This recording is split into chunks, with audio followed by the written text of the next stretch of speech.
I remember going to see, like, watching Legally Blonde, and I was like, I'm gonna be a lawyer. I remember watching some kids movie about dolphins, and I'm like, oh, I'm gonna be a marine biologist. So what? They love me more than you. If I want something, I take it. So stay out of my way. But I think one of the biggest pros to self-tapes is I think it makes it easier for actors to make a living in terms of their survival jobs.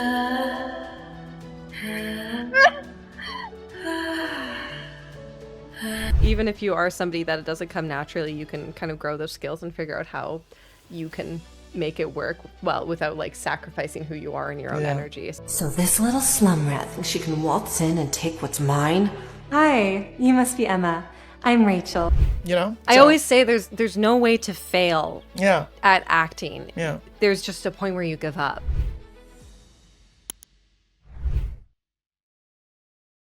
What's up, guys? Welcome back with another episode of Breakthrough. If this is your first time checking us out on YouTube, Spotify, Apple Podcasts, you guys already know the drill by now. Make sure to subscribe, follow us, listen to us and all that good jazz. But guys, without further ado, I have someone very special for you guys today. It's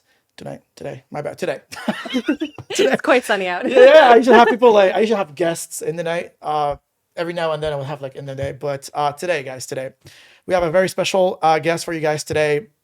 Someone I met at the Oscar event that we went to. What was it? The Webster Oscar party, right? Mm-hmm. Yes. Okay. The Webster Oscar party. Also an actor, someone who's just very talented, who's very busy lately. So that's, always good to see. But guys, Sian, Spiller-Tisserand, everyone. How's it going, Sian? Good. How are you? Good. Amazing. Thanks for joining us on the podcast. Thanks for having me. I'm such a big fan of podcasts, and especially podcasts that can bring our community together here in Vancouver. So I'm really excited to be here. No. Thanks for coming. It's a pleasure to have you. Such a blast. Okay. Awesome. So I usually like to give like a quick overview of the podcast. Sometimes wonder like, why is this called Breakthrough? What the podcast is about? But if you're watching for the first time, this is all about like, inspiring people and just letting the world know like, hey, you can do anything you want if you set your mind to it.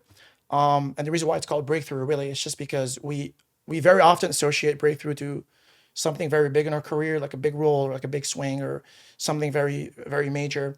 But it doesn't have to be that way. Like, I think every win should be celebrated. Even the small ones, even like the first of the smallest roles you'll ever get is a breakthrough by itself, because at the end of the day, it's about the journey and how you get there, not about like what you land and what you get. And like, obviously don't get me wrong.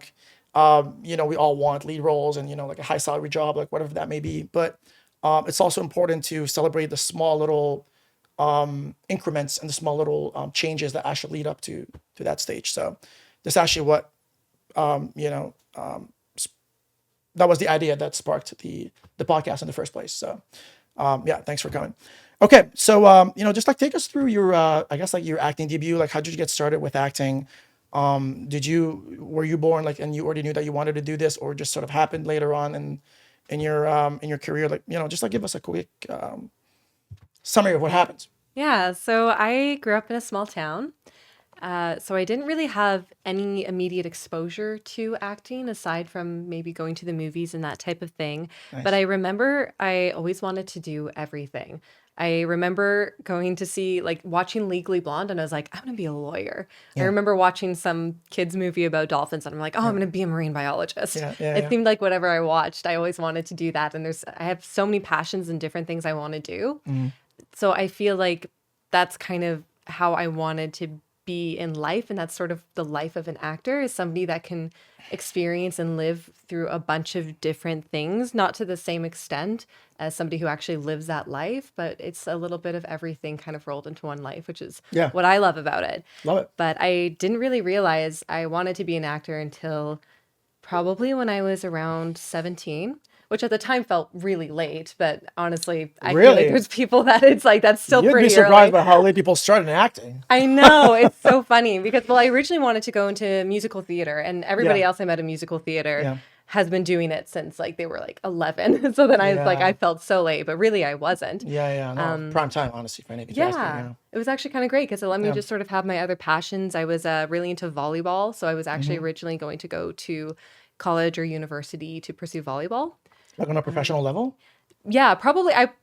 probably wasn't good enough to reach like professional, but I definitely would have had a solid college or university career. Okay. Nice. But that's kind of part of why I stepped away from it because sports are very limiting.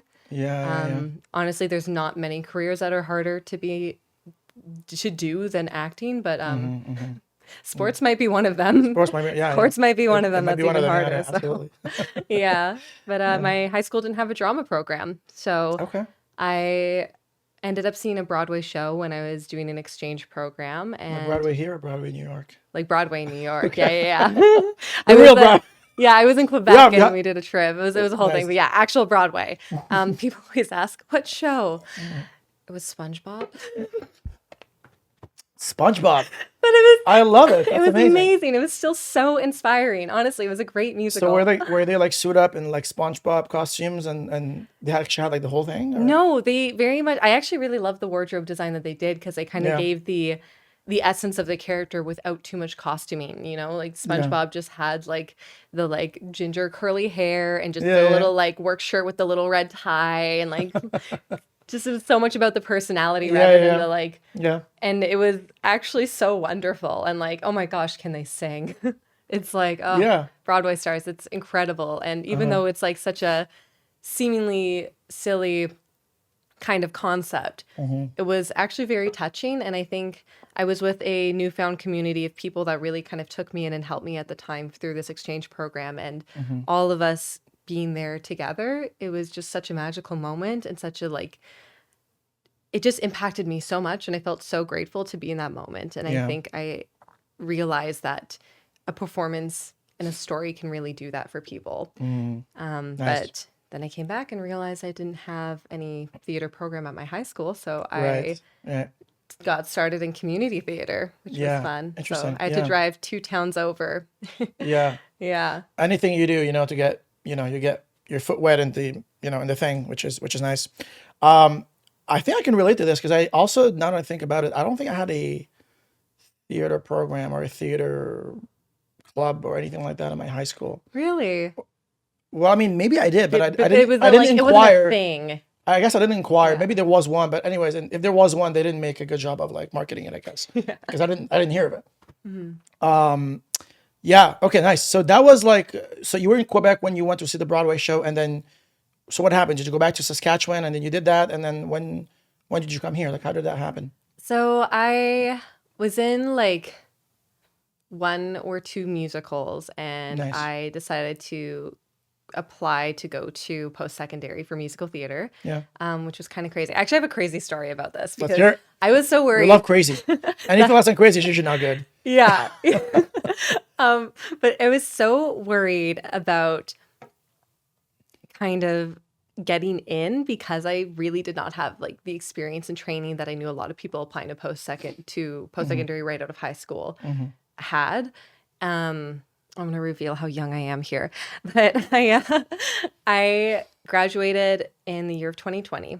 Nice. And I remember I was looking at when the college I wanted to go to does like their audition tour across Canada. And I remember looking at the dates and they were in like March, I think. And I remember looking at it and thinking, I can't do that. And I had no reason. I had no idea why, but I had such a strong feeling that if I waited for the tour, I would not be able to do an in-person audition. I just knew that I couldn't do it. And it was such a strong feeling that I just straight up reached out to the school and was like, I want to set up my own private audition. I'm going to fly to Victoria beginning of February, and I'm going to do my audition there. And they said yes, which was really nice of them. But I kind of lied and was like, yeah, I have a really important thing then. But it was entirely off of a gut feeling. Right. And sure enough, I was the only person to do an in-person audition that year. No fucking. Oh my God. Yeah. What a crazy story. Right? That's So it's, insane. It's crazy how life works sometimes, huh? yeah, it really is. Holy shit. Nice. And then from there, that got you to Vancouver Yeah. shortly after. It was a 2-year program, and it was a very tough 2 years. It's Yeah. an intensive program, so it was 12 hours a day, 6 days a week. Yeah. And originally I wanted to do musical theater, but while I was there, I kind of found that acting was really my strongest suit. It was Yeah. what I felt so comfortable for me. I felt that was singing and dancing, I kind of had to push myself in ways that Mm-hmm. I'm glad I went through and I'm glad I have those skills, Mm-hmm. but weren't really how I wanted to live my life. Right. So now I'm kind of an actor who sings rather than a musical theater Right. actor. No, I So love it. yeah. I wouldn't say like I'm big on musical theaters. I feel like I probably enjoy just more like watching them than doing them, I think. But I don't know if I ever like have an audition for musical theater, maybe I would do it. I don't know. I've never had one. I don't even know how I would like feel, but I'm not a good singer. Like I mean, I would have to probably like just like take some coaching on that. But yeah, being obviously like singing and dancing, stunts, anything you can at your arsenal to really enhance your skills and your career will definitely like serve you, one way or the other. You'll be brought at some point to do anything, to do Exactly. something, Yeah. on set. So yeah, nice, nice. So did you and for how long would you say that you've been acting like professionally up at this point? Professionally, I would probably say between 2 and 3 years. Nice, nice. Yeah. So like after the program, did you went like agent shopping like or how long ago did you? How did that So process go for you? I did a summer of theater with the Greater Victoria Shakespeare Festival. Nice. And that was kind of nice. It was sort of a chance to really realize that I wanted to pursue more film and television as much as I love theater. So that's why I came to Vancouver. And when I came here, it was kind of at first, first few months getting set up, just Yeah. trying to figure things Yeah, out. yeah, yeah. I started taking classes in the city to start to get to meet people and kind of figure out how to be in front of a camera because it's Yeah. a very different experience. And I From had kind stage, of a yeah. lot of anxiety about it. Yeah, yeah, yeah. 100%. Yeah, but then I think I did a few student films first. I probably did Yeah. student films and auditioning for them for about 6 months before I started looking for an agent. And I remember it seemed like finding an agent was some big daunting task. And then Yeah. I ended up chatting with another actor who was like, "No, you just send people emails. That's it." And I was like, What did you "Yeah." think? What did you make it out to be? What did you think it was? I don't know. I felt like you really had to like have I had to go in the experience. office and I had to be Yeah. like, all right, I did this, and that. Can I like? Did you think like it was something more extravagant? I guess. It felt like I wasn't ready yet. I felt like I had to Okay. prove something first. Right. Yeah. It's funny because I actually felt this way too. Before I got myself an agent, my first agent goes way back in 2019. So it's been a couple of years. But I did something similar, the same way you did, right? Because I felt like, would they want to see me if I haven't done any work, at least like short films? I feel like it probably like wouldn't give me the credibility I would need to really land an agent. So I did like a bunch of like short films. Like the first few ones they weren't so great. I was I was a rookie. I didn't know what I was doing. I was spiking the camera. I was just you name it. Like I was like doing a bunch of mistakes you would do on set. But I actually still have the footage, but it's just sitting on my. Oh wow, you got the footage. I got the footage. I made That's it. incredible. I made the final cut. Somehow I made the final cut. It I wasn't only- great. It wasn't great, but we all start somewhere. Yeah. But eventually, you do go and you learn. And as I was like doing film school at the time, things really started to come together, and I was feeling more organic, more natural. I wasn't getting in my hand and stuff like that. So yeah, but I think like it definitely helps just to have like any sort of like material to show. But also I think for the purpose of just like getting an agent, I don't know if you had that, but I think all you really need, also like for anyone who's watching, all you really need is just like a audition style reel where it's just you doing a scene with a reader off camera. Like you don't need that sort of like professionally cut footage that you would get on a show or a movie. I mean, obviously it helps, but getting an agent is about you showing your agent that, hey, I could act, I could do this. And if you just show like an audition style shot reel, that does it. That shows if you can act or not. Like it shows, right? Honestly, kind of shows more than student films sometimes. Exactly. Yeah. Because it's all on you. yeah, and sometimes Yeah. depending on how the project is, some student films can be really great and some cannot be. But the Yeah. one that I did get footage back from, Yeah. the editing was very interesting, and I felt like it did not Yeah. Do it justice. show off my acting in the slightest. Like I have the Yeah. footage from that, but it's Yeah.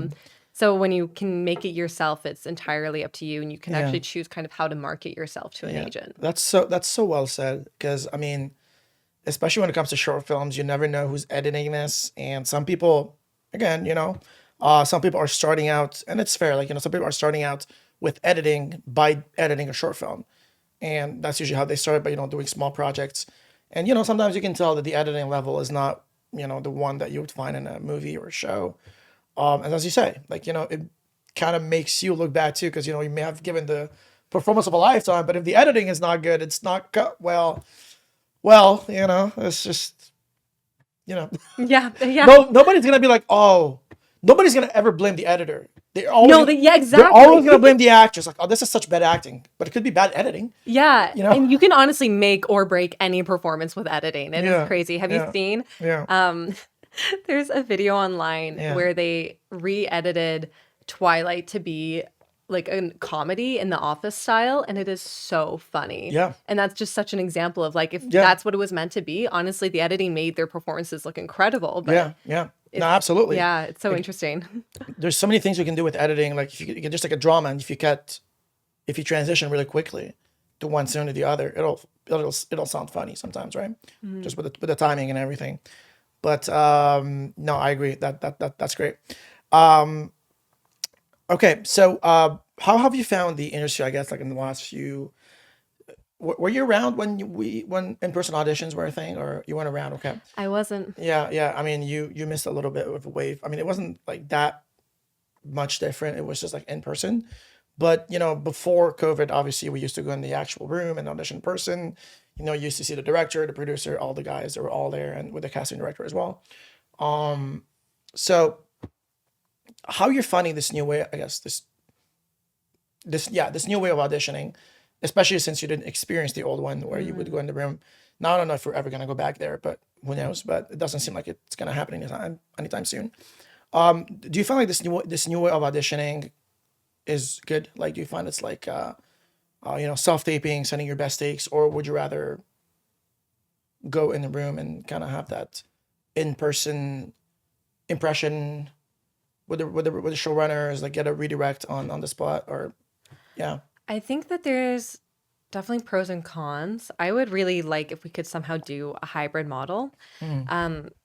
Because yeah, having never really done, I've done like I think an in-person callback for yeah, a commercial, but I was so stressed because I was like, oh my gosh, everybody taught me how to do self-tapes because everybody's just like, this is how you do self-tape because that's what everyone was learning. And I got there and I was like, nobody's taught me how to do an in-person audition yet. I was like, I have no idea what yeah. I'm I have doing. no idea what that would look like. Yeah, So funny. yeah. But I think one of the biggest pros to self-tapes is I think it makes it easier for actors to make a living in terms of their survival jobs. Yeah. I think that even now, just struggling with kind of balancing my day job and just booking things, I feel like is stressful enough. If I had to Yeah. get shifts covered for auditioning, Yeah.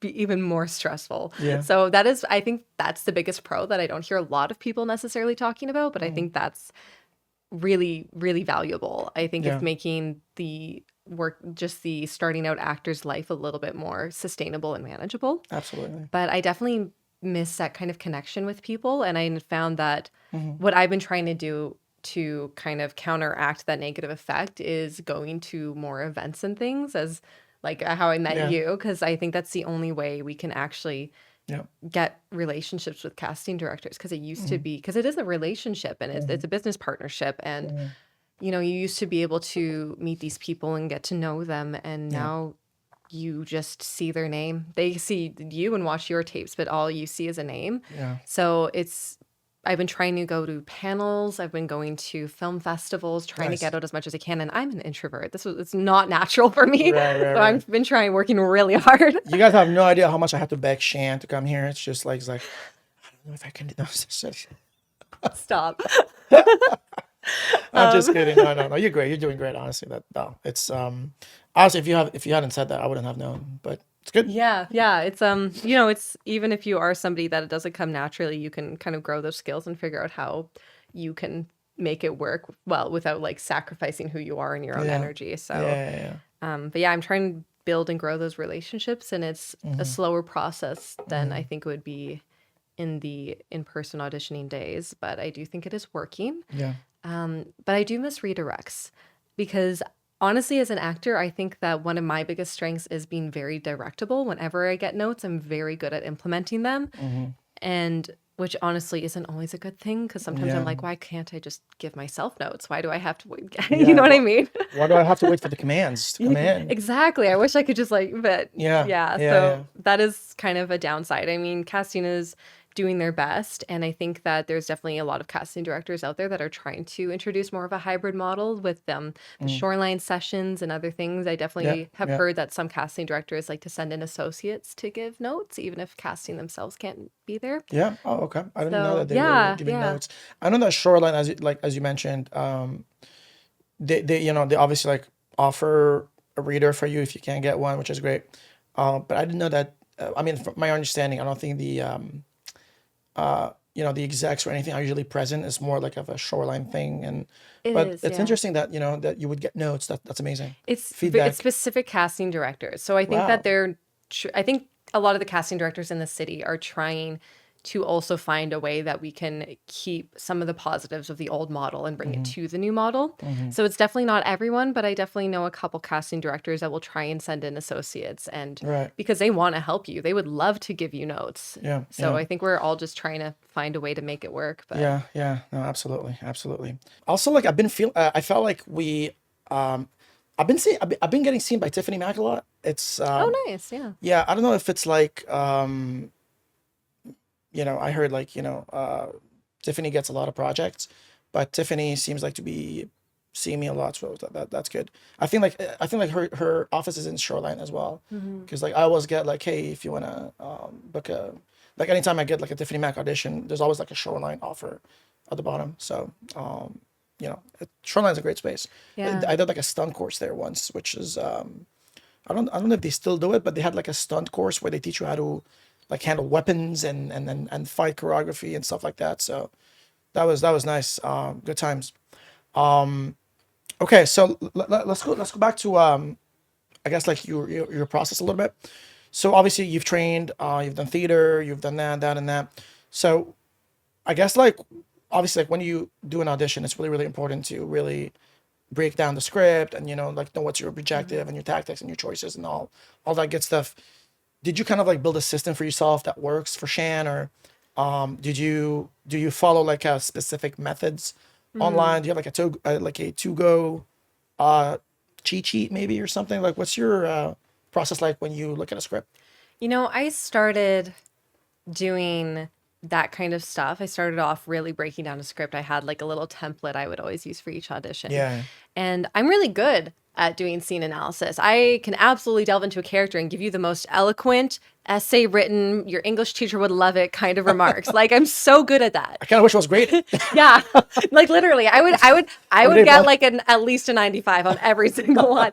However, I Yeah. never found it helped me. And I think I've talked to a lot of people about this where I Yeah. think that there's sort of different styles of acting, and what came naturally to me was not that kind of approach. And I found that it would make me get in my head. Okay. And I've been doing a lot of training with AMAW, Nice. and I really, really love their approach, which is almost about putting the cart before the horse and really learning something with your body rather than with your brain. And I think that that helps me far more than any sort of text analysis does. So I definitely, I do some analysis, but the main questions I ask is what am I saying? Why am I saying it? And what do I know about this? That's one of my favorite questions. Is like, what do I know? And it doesn't necessarily mean the kind of substitution of like, oh my gosh, this character has a dead grandma. I need to think about my dead grandma. But it's Right. what do I know about grief? What do I know about losing something? And you can immediately, when I ask that question, you almost immediately feel it in your body, don't you? Yeah. And it's that kind of, we know these feelings, even if we don't necessarily have to like dig up our old trauma and rehash wounds. We know where those things live in our body when we think about our own lived experiences. Yeah. So those are kind of the main questions I ask myself. but I'm also really confident with cold reading now. Like if you gave me a script, that's what Yeah. I love about the kind of training I've been doing is if you give me Really? anything, I am so confident that I can just read it over once, Yeah. twice, and just go for That's it. great because that was actually my next question. I had a script for you that we are gonna read. I was just kidding. Oh my God, that's so funny. Honestly, I'd be so down. Like that's like I've reached like a new confidence with my craft and I feel like that's where I'm at. And also, I think it's really important to do what you love. Because I have such a strong feeling about this. Because when I was in college, I was asked a question, do you know where you need to go with your acting in the future? And I said yes, Yeah. but I'm afraid it will make me fall out of love with acting. Okay. And I was expecting, that was a very vulnerable thing for me to say. And I was kind of Yeah. expecting them to be like, oh my God, whoa. And then they were like, what the hell? Yeah. Like, yeah. Yeah. And I was like, what? I'm like, you're just going to accept that? I was yes. like, You have nothing to say no. to this? Like, And yeah. there's no point. There's absolutely no point in us doing this work if we don't love it. As far as a Yeah. career goes, it's like the worst career in the world. It is Yeah, not literally. easy to It's do. not like, I mean, look, Yeah. look, you said it so well. I still have friends even today. I'm from Quebec, Montreal, and like, I still have messages today saying like, hey man, like, how's the acting going? I'm like, good. And they're like, okay, like, when are we gonna see you on something? I'm like, look, man, like, it's never been about that. Like, it's always been about me loving the craft, like, and I'm okay with never landing anything big ever in my life. That's totally fine. That's just not what I'm after. Like, I'm just doing this for the love of it. Plus, other things, I was like wanted to go to Vancouver and like the West Coast and stuff like that. But yeah, you still have these people that still think like it's like a stereotype where people think that you need to like get something big, you need to get famous, or like you need to, to be, you need to get recognized, where to the point where people are like, oh, okay, so you are an actor. There's a lot of actors that didn't quite have their break and they are really, really good. Yeah. Just because they do a lot of theater, they do a lot of films, and there's a lot of them, and some of them don't want to get big. I actually do know some actors where their dreams is not, they don't want to get big. Like they're pretty happy with their small little roles and their commercials, which pays really great, and short little plays here and there, and they're phenomenal actors. Like I've seen them like in action. So as you said, like we got to do this for the love of it before anything. But also on the other side, you also do have the actors who do want to get famous and do want to go to the next level. And sometimes people want this so badly that they do get there. Believe it or not, like, I think I met an actor a couple of years ago, and I was at I think I was at Haven Studios. I can't remember where it was. And one of the coaches there asked us like, hey, why do you guys want to act? And one of the guys said, well, I want to make it. I want to go to LA. I want to be a star. I want to make it to Broadway. Like I want to be famous. I want to do that. But this guy wanted it like so badly that I think he's killing it right now. He's in LA and he's getting there. Like it's just, again, I think if you really just set your mind to something, like whether that's that's the love of acting, or you want to be a star or whatever. Like doesn't matter what the dream is. If you follow it, I guess you'll get there. Yeah. But I agree with you. I'm more on the side of like, you got to do this for the love, for the sake of doing it. You got to love it first before anything. And then whatever happens, happens. If you do land the more you do it, like it's like an instinctual thing. Like the more you do it, the more you're likely to land something big. Yeah. Right. It's just like, it's that thing. Like if you keep buying lottery tickets an infinite amount of times, eventually you'll hit the lottery. Like it's just, Yeah. like eventually, yeah. Like if, I always say there's no way to fail yeah. at acting. Yeah. There's just a point where you give up. Yeah. But if you keep doing it, and if you Something just will keep happen. going, you're gonna make it, whatever that means. But you will succeed. It's just Yeah, how absolutely. long you can keep up with trying and Yeah. not give up. And I feel like Yeah. that's why I say that Yeah. like the most important thing is to protect your love of it. Yeah. Yeah. And I think like also when you think about it, that goes about anything in life, really, like not just acting. Yeah. Like if you want to go to the gym, and look, I think the gym is the most common example I can give. A lot of people just give up after 1 week or 2 weeks because they don't see results. I'm like, okay, I'm not shredded, therefore it doesn't work. We're done. They just go out and when we ask them, like, did you go to the gym? Yeah, I did. I went there for 2 weeks. I didn't see anything.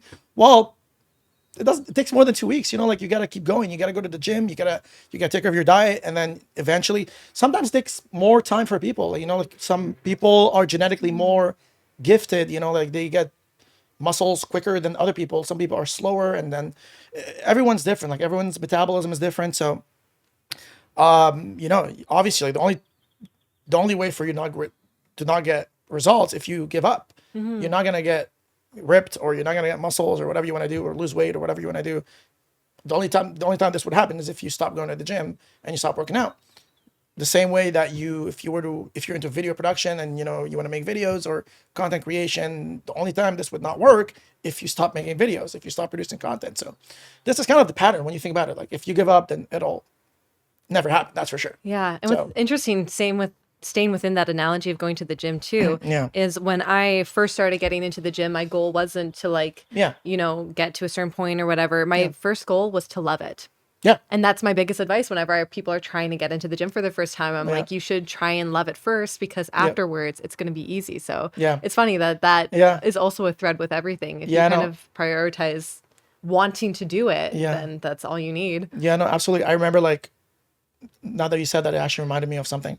I still go to the gym, but I agree with you. Like, it's to the point where, like the first time you go to the gym, I don't know, like I didn't like it. I don't think anyone likes it. It's just, it doesn't feel good. You're going there to tie yourself, to burn yourself out. Like, it's just, it doesn't seem like it's a beneficial thing. It's something that you gotta love, that you gotta be able to sustain, and eventually you'll see the results, and you'll reap the rewards a bit later. But I remember, like, in the beginning when I started going to the gym, because I wanted to, I guess, like, trick my brain into loving the gym. Like, I wanted to do something so that I actually love being there. So what I did, like, for the first 2 weeks, I would go to the gym, and believe it or not, I would not work out. I would just sit and just watch people work out. I looked like a fucking idiot, but like, I'm like, okay, at least I'm there, but I'm not working out because I'm not ready. But at least, like, I'm like, okay, like I would like go every day. I'm like, okay, interesting. Like that's what it feels like to be in the gym. And then eventually when you train your body to go to the gym, even though you're not working out, just like being in the gym and just like watching people, and like just like being in the environment, and like breathing the air, and like eventually you get used to like the feeling of like being in the gym, and eventually you're like, okay, I want to start lifting weights now. Yeah, you start to crave it. Right? Yeah. So that's kind of how it happened. But yeah, if you guys are not liking going to the gym, just go there. Don't work out. Honestly, just do it for like 1 week. I promise it'll change. Like, it's just, if you go there like for 5 days straight, it'll trigger something. You're like, okay, like now I kind of want to do something. I'm not going to sit down and just keep watching people. Yeah. So, that was a really good analogy. Okay. So you just to go back to the initial point. So you spend very little kind of like work on the script, and then you kind of just, get on your feet and really get the lines down. And then that's kind of, if we were to like, I guess like summarize what you just said, you I guess you read down your objective, like the very basic ones, and then memorize the lines and put it on his feet and just get it together kind of thing. Yeah, I Yeah. try not to overwork it, because I feel, Yeah. I mean, everybody's process is their own, but I find that if I overwork the lines, I Yeah. can definitely get kind of stuck. And I've kind of started doing a new thing of just telling myself to wild card, do something, nothing wrong, like you can't go overboard. Yeah. And what I find is that even when I do that, I feel it still works. Like it's not actually overboard. Right, So I yeah. feel like when I'm taping my biggest kind of self-direction Yeah. is to just be free and to try a Yeah. bunch of different things and Yeah. that sort of thing. So Yeah. I feel like that's really helpful for me. Right. And yeah, I feel like I'm a lot happier if I do less script work. Yeah. No, I mean, look, I've had guests who are on both sides. Some people really dive a lot into the analysis of it, like the nitty gritty details and all that. And then obviously they put it on its feet, get the lines down. And some people are, they like to really just like do very minimal stuff in the beginning. But I also agree with you. I feel like this approach of like to getting things done in life, when you think about it, you learn more by doing something. When you pick up a new skill, I mean, look, I have like an engineering degree. I studied engineering. I don't usually like say it, but I do have like an engineering degree where I, used to go to school and stuff like that. And what I realized, like I learned the best is when I was in the lab and like doing something. Not when I was sitting in class listening to the teacher speak. So yeah, if we were to also like, translate this into acting, you gotta get up and do it. Like, like obviously you can do all the script analysis and the work, but at the end of the day, like if you don't get up on your feet and like, start like, playing with the words, with the lines, with the language a little bit, then yeah, nothing's gonna happen. So I think I agree with that approach. I kind of like this approach. I feel like I would spend maybe a little bit more time on the script though, because it's really, really important to, at least for myself, what really works for me is really understand the character in and out. I would say like I'm maybe like 35%, 35% script and 65% like lines and performing. That's kind of where I'm at. But yeah, I think like knowing the history, the backstory of the character is really, really important. I also like I build like a system for myself where I have like questions and stuff like that, which I realized really, really help. Because I also used to kind of just like wing it in the beginning. I would just have my objective. I'm like, okay, that's what I want in the scene, and boom, start the scene. But that sometimes there are little like nuances in the scene. Sometimes there are like little events. Like let's say I'm doing a scene and I'm talking to my friend and there's like a reference of a dinner that happened in the scene. If I didn't substantiate the dinner, like of what happened, like let's say like something drastic happened in the dinner. This is why we're talking right now, right? But if I don't substantiate the events of the dinner, what exactly happened to the dinner, how the dinner went down, and blah blah blah. Sometimes like it does affect the performance a little bit. Yeah. You know what I'm I saying? have a really good technique for that I Yeah. actually really like to use. Yeah. Because there's a common thing that I'm sure a lot of actors have Yeah. heard, that your brain can't tell the difference between your imagination and reality. Like your body still Yeah. can't really tell the difference.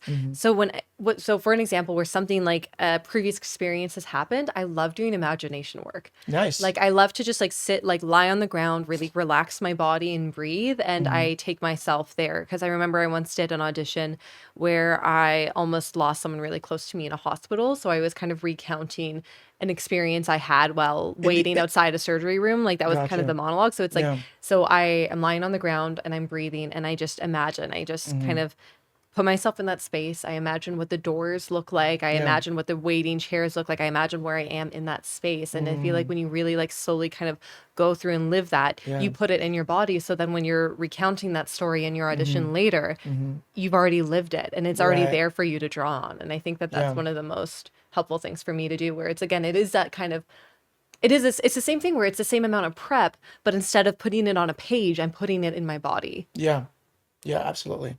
No, I think I agree. Like just like being open and free, like with your imagination, like so you could like, tap into anything you want. But also like, as you said, like breathing is really something that also like gets to me a lot. Sometimes what really just works is just like, being present, listening and breathing. Sometimes that will just get you there as well. Cause like, I use substitution sometimes where I'm like, okay, like if I'm losing someone in the scene, all right, okay. So, but also like sometimes the scene doesn't start where you're losing someone. Sometimes you're at a party and then someone dies. Like it's just, like you can't start being emotional at the beginning of the party. It doesn't make sense.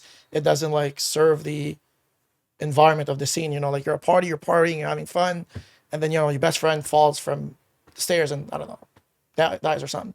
But also like you also can't get in your head to the point where like, okay, now this is the moment where the person's gonna die in the scene. Let me try to substitute this real quick. Like I guess like it takes me out of it a little bit.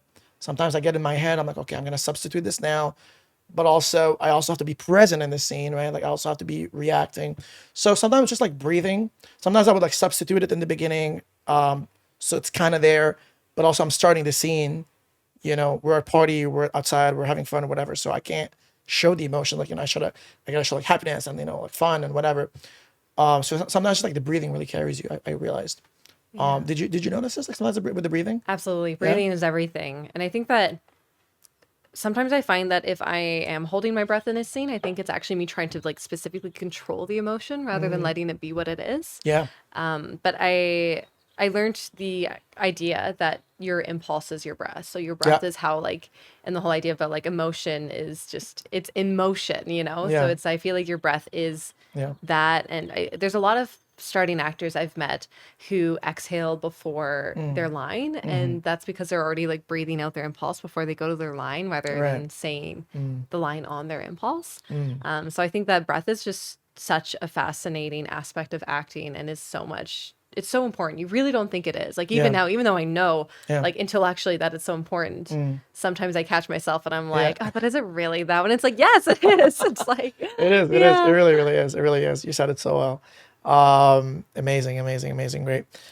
So Shan, I want to ask you like, I guess like, what would you say is the end goal for you here? Like, are you trying to more just get to the point where you're a working actor? Like, what do you want, I guess, out of acting? Like, what would be like, paint us a good picture of like where you would be, and then you would be like, okay, we're there. This is it. Yeah. I think that I'm going to have a very long journey ahead, but I think that it's going to be very fulfilling. Yeah. And I do really believe, not that I'm going to make it big necessarily, but I think that I will be a very great actor. And We I'm gotta, really excited for that. yes, no, I mean, look, it's you gotta be optimistic. You gotta cheer yourself. Nobody's gonna cheer for you, really. Yeah, I mean, yes, absolutely. You know, you're gonna be a great actor. You want to manifest and embody these things, because that's the only time it would happen is if you want something really badly. And you know, it's not by saying like, hey, I'm gonna be an actor that you're gonna be a phenomenal one. Like, it's just like, okay. But if you say like, hey, I want to be a great actor, I want to be a phenomenal actor, I want to be a terrific actor, then yeah, like it's just there's something about saying that you want to be something really, really good, that will give you a boost of really, I guess, chasing your dreams and going after what you really want. If that makes sense. Great. So, did you like? Did you? I guess like obviously like you were from Saskatchewan.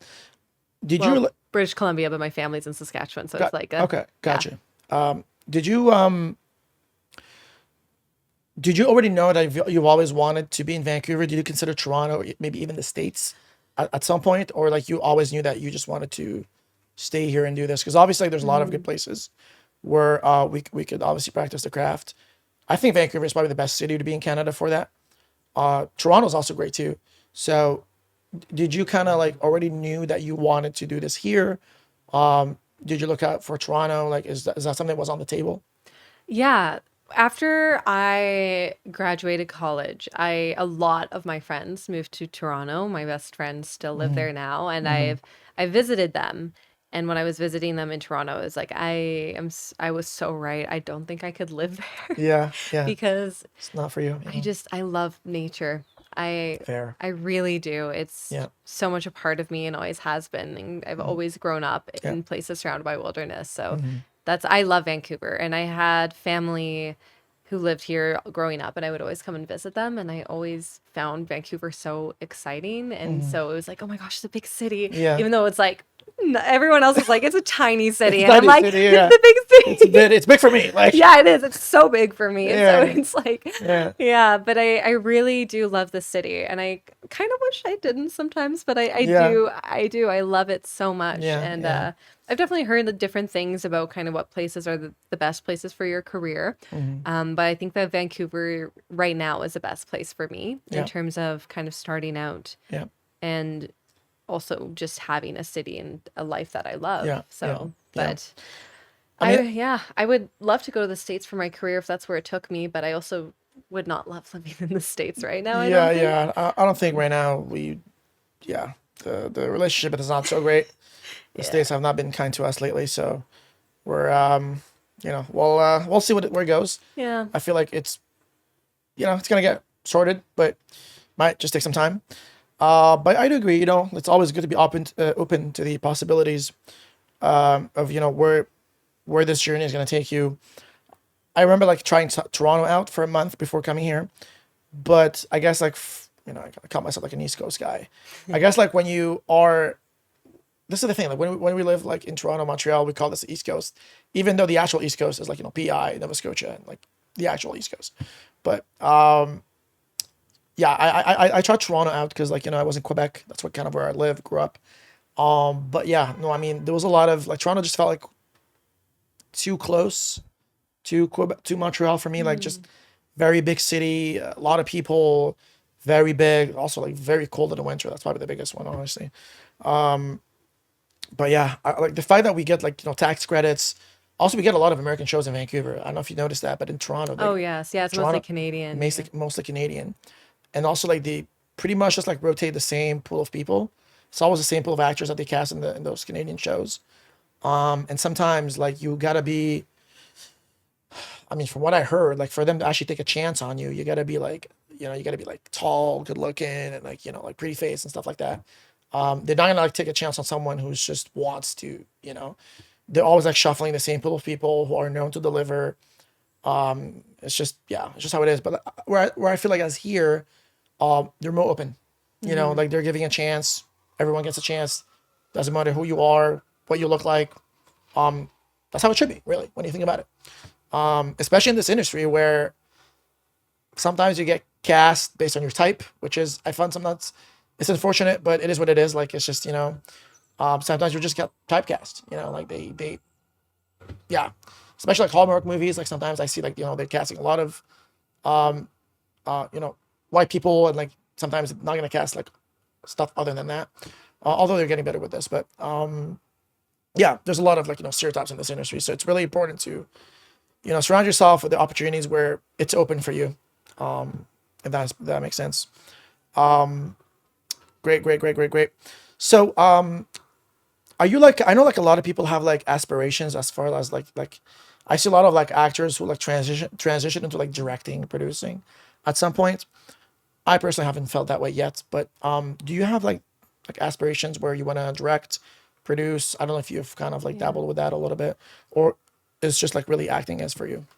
I think that, well, acting is definitely just my absolute number one. Yeah. I have a feeling that I will, but every time I tell people this, they're like, "Oh, so you're interested in producing now? Oh, you're interested?" And I'm like, "No." They would, like, When I throw say, you like, in groups. yeah, they're like, "Oh, me and my friend, you can ask her about it." I'm like, "That's wonderful. Like, it's great to like learn everything." But it's like when I say that I will, it's like it's not even like I want to do this. It's more of a like, I know it'll happen. It's like more of a resignation of like, I know myself and I know that I'm going to fall into it. It's just going to happen. It's inevitable. It's happening to me. I'm not making it happen. It's going to happen to me. So that happened to me. Yeah. I'm going to trigger it at some point, somehow. I feel like it's like, we're storytellers at the end of the day, right? So whether we're telling the story in front or behind the camera, I mean, like, I feel like, because I see this a lot, it's kind of like a pattern, especially on shows where I notice a lot of leads. I guess, like, like when you see like a lead, like he's been on a lead for 7 shows, you're like, okay, I guess like they're like, okay, you know what? This is getting too boring. Let me go to directing for a bit. Like, when you like in every episode and every scene and every sequence and everything, like, okay, you know what? I'm going to take a step back and I'm going to direct the next episode. So I notice this a lot in shows. I feel like it's a pattern where a lot of people just like transition into this, and I think it's like also like it could be kind of cool to really just like tell a story, or like just cast yourself in your film, in your movie or whatever. That'd be nice too. Although I don't think you can do this in the Crazy 8 ones, right? Can you? I don't think they allow you to do this. No. I've never seen someone who casted themselves in that Crazy 8 Yeah, movie. I'm sure that's I don't think they would. Because I think that it goes through like an actual, like the casting office gets the breakdown. They cast someone based on who they think is the right part for this. Now, I'm not sure you can submit yourself as a actor if you're the one who wrote this. That would also be kind of Conflict really of interest. hard Yeah. too, because it's like 3 days of filming. So if you're trying to do But I would like imagine as well, like if this were to go to a casting office where they would pick the best one for the role, and you are the one who's gonna pick who it is in the end because you're the one who made the movie.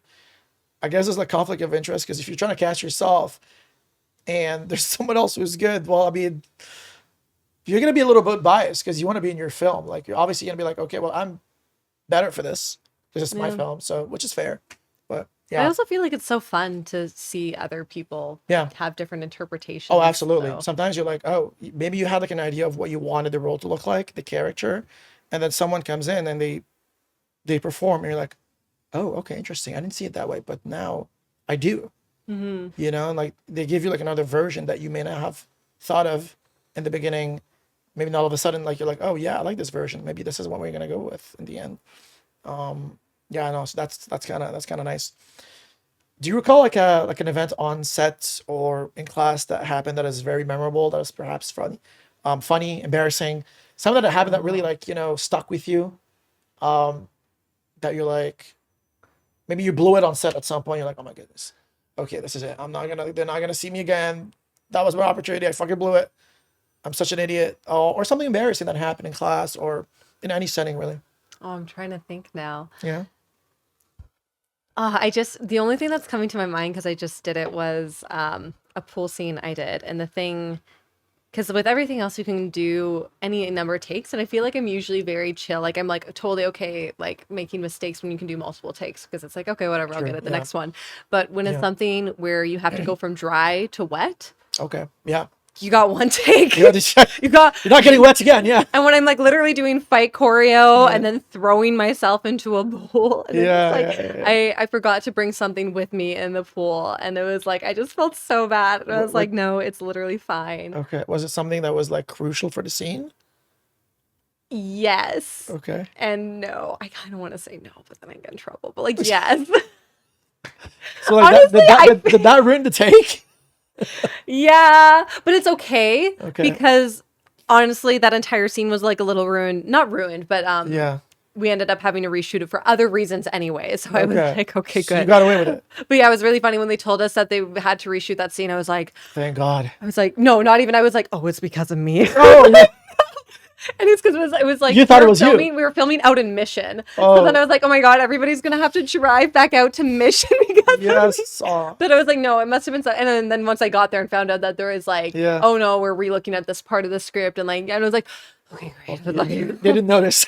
it's fine. I'm like, honestly, there's a lot you can do with editing, and I had Yeah. ideas. Yeah, like, yeah. No, Yeah. that's fun. That's fun. That's amazing. Amazing. I love that. Alrighty. Before we wrap this up, is there anything that you want to maybe share with us that is in the works or something that you're working on? Perhaps something that again doesn't have to be like acting related. It could be something of your personal life, like maybe like a New Year's resolution.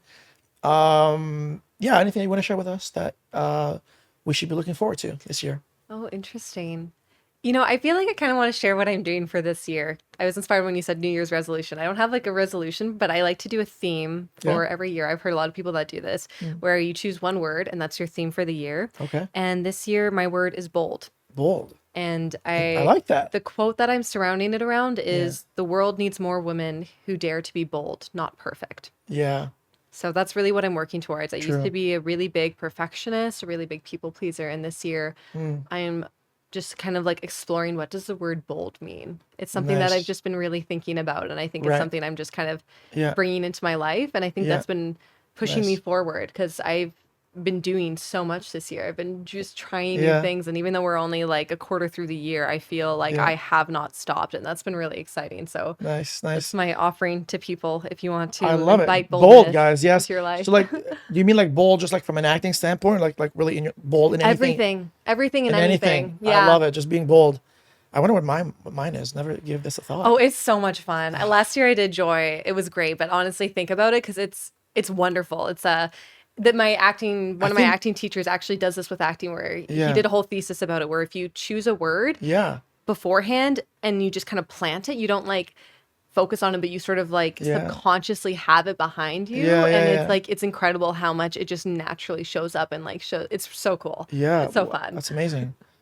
I love the word bold. Let us know in the comments, guys. What's your word? I mean, if that comes up to you, I think mine would probably be free, or maybe commitment, or not commitment, but like Devotion. devotion would be good. Yeah. I guess like persistence. Yeah, I don't know. Devotion would be good. I like devotion. Yeah. Devotion speaks to me. Also being maybe more free as well. Just being like, open. Open is nice too. Open Like, is nice. Yeah. being open and just like really to anything that comes to you, like just fuck it, like Like almost Yeah. surrender in a way too. surrendering. Yeah, absolutely. Just like trusting it, really. Mm-hmm. Whatever you're doing, like trusting that you've actually done the work, that it's there for you.